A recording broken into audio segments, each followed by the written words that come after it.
Selamat datang di channel Simar Imam. Sembari mendengarkan tinggalkan like dan komentarnya bosku. Jangan lupa pasang headset kalian. Siapkan kopi dan camilan. Lupakan kenangan tentang mantan. Mari kita dengarkan sambil rebahan. Penembak jitu terbaik. Bab 27. Lian berbaring di sana tanpa bergerak, memperhatikan Sima Guan dengan tenang. Lian, kamu kalah, keluar dan menyerah. Sial, jika ini benar-benar medan perang, aku pasti sudah menghancurkanmu sejak lama. Cepat keluar, atau aku tidak akan sopan. Sima Guan meraung beberapa kali lagi, dan ketika dia melihat Lian terbaring tak bergerak di rumput, dia terlihat sangat mania. Oke, bocah, karena kamu tidak mau keluar, jangan salahkan aku karena bersikap kasar. Sima Guan mengulurkan tangan kirinya dan mengeluarkan pedang domestik dari bagian luar pahanya. Pedang seharusnya sangat umum di tentara, tetapi karena pembatasan di masa damai, pedang sangat jarang ditemukan di pasukan akar rumput. Sebuah pistol bisa disentuh setiap hari, tapi pedang mungkin tidak terlihat selama 2 tahun. Sima Guan bisa mendapatkan pedang, yang menunjukkan betapa kuatnya hubungannya. Sambil memegang pedang di tangan kirinya, Sima Guan mendengus dingin, memegang senapan sniper di tangan kirinya dan berjalan ke lembah. Lian berkedip, lalu menatap Sima Guan dengan seluruh perhatiannya, napasnya menjadi semakin lambat, dan tubuhnya terbaring tak bergerak. Peluang, dia menunggu kesempatan. Begitu Sima Guan memasuki jebakan yang telah dia pasang, dia akan menerkam kelinci dan langsung menjatuhkan lawannya. Sima Guan sangat meremehkan Lian, tetapi setelah benar-benar berjalan ke lembah, dia menjadi gugup, dan jantung kecilnya berdebar sangat gembira.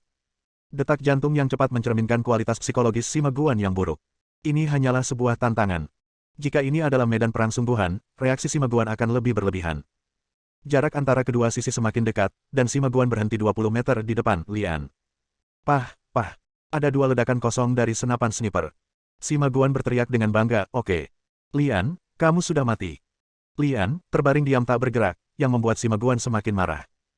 Lian, kamu sudah mati, cepat keluar, teriak Sima Guan untuk kedua kalinya. Lian, masih tidak bergerak. Sima Guan sangat marah dan berteriak, anak baik, kamu yang meminta ini. Saat dia berbicara, Sima Guan dengan santai meletakkan senapan sniper di tangannya ke tanah.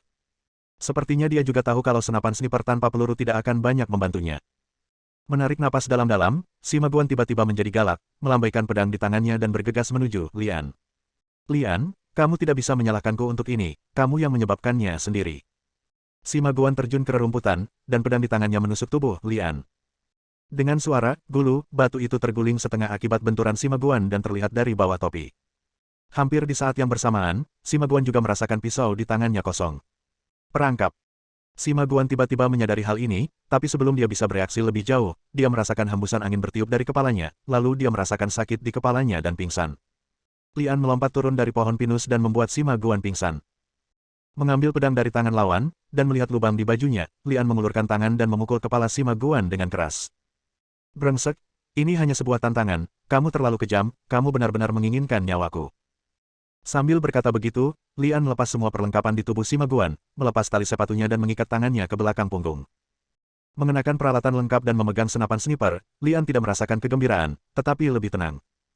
Seperti kata pepatah, dengan kekuatan yang besar, ada pula tanggung jawab yang besar. Setiap senjata dan perlengkapan di tubuh Anda berarti tanggung jawab. Mengambil napas dalam-dalam dan mengeluarkannya perlahan, Lian membuat gerakan mengangkat pistol dan menembak, lalu matanya tertuju pada Sima Guan, yang masih koma. Retakan. Lian menendang pinggang Sima Guan. Sima Guan terbangun dari rasa sakitnya dan mendapati tangannya terikat dan semua perlengkapan di tubuhnya hilang. Dia segera meronta dan berteriak, Lian, apa yang kamu lakukan? Lepaskan aku cepat. Jangan bergerak. Lian menaruh pedang di leher Sima Guan. Apa yang ingin kamu lakukan? Sima Guan bertanya dengan gugup, sangat takut Lian akan menggaruk lehernya. Lian, kita adalah rekan satu perusahaan, kamu tidak akan melakukan itu, kan? Kawan seperjuangan. Saat kamu menikamku dengan pisau tadi, pernahkah kamu mengira kita adalah rekan seperjuangan di perusahaan yang sama? Tegur Lian. Aku. Sima Guan sangat gugup hingga dia tidak bisa berbicara. Jujurlah padaku, jika tidak jangan salahkan aku. Bangun. Lian mengulurkan tangannya untuk menarik Sima Guan dari tanah, mendorongnya, dan berteriak, ayo pergi. Perusahaan. Saat itu jam istirahat makan siang, tetapi tidak ada yang merasa mengantuk. Mereka semua berkumpul di taman bermain perusahaan. Qin Hai dan Chang Fei berkumpul, diam-diam mengacungkan jempol dan berkata, Chang Fei, langkahmu membunuh orang sangat bagus. Anak itu sebenarnya cukup bodoh untuk menantang Sima Guan. Chang Fei berkata sambil tersenyum, hehe, siapa yang berani memprovokasi anak itu untuk memprovokasi kita? Inilah harganya.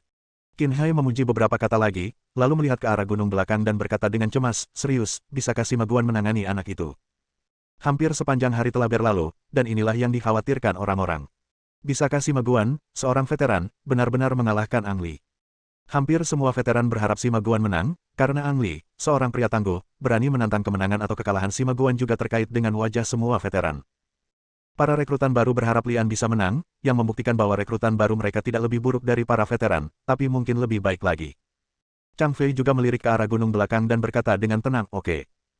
Meskipun kualitas militer Sima Guan tidak terlalu bagus, setidaknya dia adalah seorang veteran. Dalam hal menembak, dia jelas tidak sebanding dengan rekrutan. Ini untuk berjaga-jaga. Untuk mengambil langkah mundur, tidak masalah meskipun Sima Guan benar-benar gagal. Jika Sima Guan kalah, tunggu saja sampai semua veteran kalah. Tidak ada yang akan malu saat itu. Orang itu, Lian, sama saja dengan menyinggung semua veteran. Selain itu, jangan lupa bahwa Sima Guan memiliki hubungan dengan komandan batalion di belakangnya.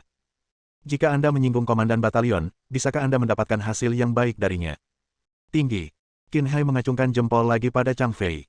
Trik membunuh seseorang dengan pisau pinjaman ini sangat bagus. Lihat, mereka kembali. Seseorang tiba-tiba berteriak. Petugas itu segera mengambil teleskop dan melihatnya, dan orang-orang di sebelahnya berteriak dengan cemas. Penulis, siapa yang menang? Apa kamu perlu bertanya? Apa kamu tidak melihat orang yang berjalan di belakang terlihat seperti monster hijau? Pemenangnya pasti Sima Guan. Jadi Ang Li kalah. Bagaimana seorang rekrutan baru bisa menandingi seorang veteran? Karena jaraknya yang jauh, orang tidak bisa melihat wajah dengan jelas, sehingga hanya bisa menilai siapa yang menang dan siapa yang kalah berdasarkan pakaiannya. Ekspresi petugas itu sedikit berubah, dia meletakkan teleskopnya, berbalik dan berlari menuju kantor pusat perusahaan, bergumam dalam hatinya, sekarang kita dalam masalah. Bab 28. Semua orang mengira Sima Guan adalah pemenangnya. Saat keduanya memasuki kamp, semua orang tercengang.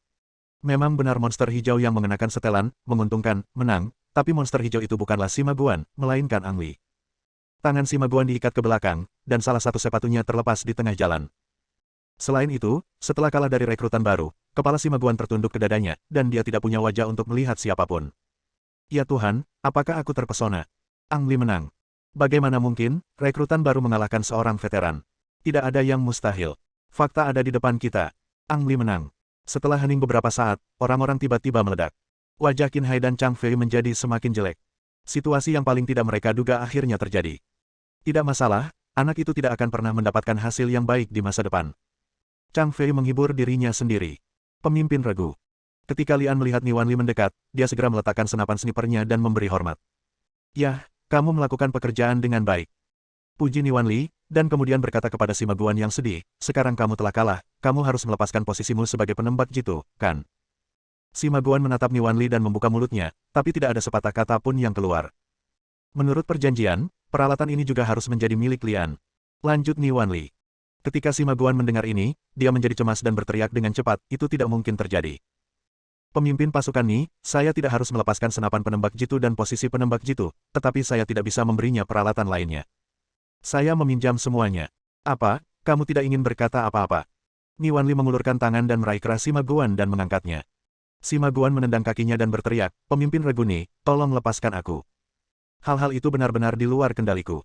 Bagaimana kalau menggantinya dengan benda lain? Pada saat ini, Komandan Kompi dan Wakil Komandan Kompi bergegas di bawah kepemimpinan dokumen tersebut. Pemimpin regu Ni, apa yang kamu lakukan? Turunkan dia dengan cepat. Teriak Komandan Kompi Fang Yingji, tetapi dia tidak menunjukkan ekspresi tidak senang. Niwan Li melemparkan Sima Guan ke tanah, memberi hormat kepada Fang Yingji dan berkata, laporkan kepada Komandan Kompi bahwa Sima Guan kalah dalam tantangan dengan Lian. Menurut perjanjian, dia harus menyerahkan posisi penembak jitu dan memindahkan semua peralatan harus diberikan kepada Lian, tapi kamu ingin menyesalinya. Ah! Sima Guan jatuh ke tanah dan menjerit kesakitan. Mendengar tuduhan Niwan Li, dia hampir menangis. Sima Guan berjuang untuk pindah ke sisi Komandan Kompi dan Wakil Komandan Kompi dan berteriak dengan wajah sedih, Komandan Kompi, Wakil Komandan Kompi, Anda harus membantu saya. Semua peralatan itu dipinjam dari saya, dan paman atau komandan batalion saya bahkan tidak mengetahuinya. Anda juga tahu sifat komandan batalion saya. Jika dia tahu bahwa saya diam-diam mengambil peralatan ini dan kehilangannya, dia harus mengupas kulit saya. Komandan Kompi, Wakil Komandan Kompi, Anda harus membantu saya, jika tidak, saya akan benar-benar bermain. Petik 2. Melihat penampilanmu yang kasar, apakah kamu terlihat seperti seorang tentara? Kata Fang Yingji dengan ekspresi jijik. Komandan Kompi, aku ini seekor beruang. Selama kamu tidak memberinya peralatan itu, aku bisa melakukan apapun yang kamu minta. Sima Guan duduk di tanah dan bertingkah nakal. Fang Yingji melirik Lian, lalu bertanya pada Niwan Li, jadi kamu mengakui bahwa kamu kalah? Yah, aku kalah. Sima Guan mengangguk. Jika kalah, apakah kamu bersedia melepaskan posisimu sebagai penembak jitu dan membiarkan Lian menjadi penembak jitu perusahaan? Fang Yingji bertanya lagi. Ya, benar. Sima Guan mengangguk. Fang Yingji kemudian mengangguk lega, menoleh ke Lian dan berkata dengan serius, Lian, mulai sekarang saya menunjuk Anda sebagai penembak jitu perusahaan. Ya, Lian memberi hormat standar militer. Akhirnya menjadi seorang penembak jitu, Ang Li merasa sedikit bersemangat. Namun, semua perlengkapan yang Anda kenakan adalah perlengkapan militer dari tentara dan tidak dapat dimiliki oleh Anda secara pribadi. Apakah Anda keberatan dengan ini? Lian juga tahu di dalam hatinya bahwa peralatan ini tidak dapat dimiliki olehnya, dan dia hanya memakainya karena dia ingin merasakannya. Tidak keberatan. Lian menjawab. Komandan Sima menghela nafas lega dan berteriak penuh syukur, terima kasih Komandan Kompi, terima kasih Komandan Kompi. Anda tidak perlu berterima kasih kepada saya. Meskipun kumpulan materi ini bukan milik Lian, mulai sekarang materi tersebut menjadi milik perusahaan. Ah! Sima Guan tertegun sejenak. Fang Yingji menoleh ke petugas dan berteriak, beri saya semua perlengkapan penembak jitu dan bawa ke gudang senjata. Ya, jawab petugas itu sambil menatap Sima Guan dan menghela nafas diam-diam. Ketika Sima Guan melihat bahwa dia benar-benar ingin mengambil peralatan itu, dia menjadi sangat cemas. Dia melompat dari tanah dan berdiri di depan petugas dan berteriak, Komandan Kompi, kamu tidak bisa melakukan ini, pamanku akan mengupas kulitku. Fang Yingji mengabaikan hal ini. Pasukan akar rumput sudah kekurangan persediaan. Para penembak jitu tidak memiliki peralatan lain kecuali senapan penembak jitu dan teropong. Kali ini bagus, Sima Guan telah menemukan sebuah tipuan, dan dia bertemu dengan Lian, seorang pemuda baik yang datang sekali dalam 1000 tahun. Bagaimana dia bisa memuntahkan daging yang dia makan di mulutnya? Hei, kamu memberontak melawanku dan bahkan tidak mendengarkan perintahku.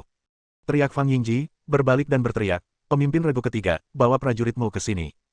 Sima Guan berasal dari regu ketiga. Setelah memastikan bahwa Sima Guan kalah dari rekrutan, pemimpin regu ketiga bersembunyi di belakangnya dan tidak ingin melihat siapapun. Setelah menerima perintah Komandan Kompi, pemimpin regu ketiga segera bergegas maju, menarik Sima Guan menjauh, dan diam-diam meninjunya 2 kali. Malu padamu. Jangan khawatir, saya akan melaporkan peralatan ini ke KAM. Fang Yingji berteriak di belakang Sima Guan. Ketika dia mendengar bahwa dia akan melapor ke KAM, Sima Guan meronta dan berteriak, Komandan Kompi, sebaiknya bunuh saja aku. Hehe. Fang Yingji tersenyum seperti anak kecil, berjalan mendekat dan menepuk bahu Lian. Lakukan pekerjaan dengan baik dan tanyakan apakah kamu butuh sesuatu. Ya. Lian berkata dengan penuh syukur, mengetahui di dalam hatinya bahwa dia bisa menjadi penembak jitu, dan Komandan Kompi dan Wakil Komandan Kompi juga berkontribusi. Perlengkapan penembak jitu di Sima Guan diperoleh melalui dokumen markas batalion, dan komandan batalion sendiri tidak mengetahuinya. Ide awalnya sangat sederhana, cukup pamer ke perusahaan lalu kirim kembali peralatannya setelah menang. Ini saat yang tepat. Dia tidak hanya kalah, tapi dia juga kehilangan 1 set perlengkapan penembak jitu. Fang Yingji tidak membuang waktu dan menyerahkan laporan tersebut ke markas batalion sebelum latihan sore. Wajah komandan batalion berubah menjadi hijau setelah melihat laporan tersebut. Ya, dia adalah paman Sima Guan, tapi dia tidak menjaga Sima Guan seperti yang dibayangkan orang. Kalau tidak, Sima Guan akan tetap tinggal di kompi akar rumput dan dipindahkan ke markas batalion sejak lama. Boom! Komandan batalion Sima meninju meja dan berteriak keras, ulama, kemarilah. Bersambung.